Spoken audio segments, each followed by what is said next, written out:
taha. Kui keegi tahab tippsporti teha, siis tippsportlane hakkab 15-16 eluaastased. No mul oli üks. Ei. Vaat see on kõige, ma olen kohanud sealt ainult siin, aga üldse egoistlikud treenerid, kes siis vaatavad, tahavad ennast organiseerida, eks ole, läbi siis laste spordi ja pluss egoistlikud lapsevanemad, kes lihtsalt lämmutavad lapsel ei ole lapsevanemad.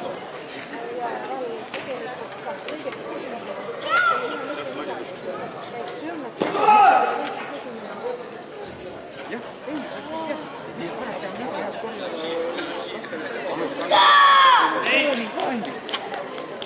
Ja see ongi üldarenduse jaoks.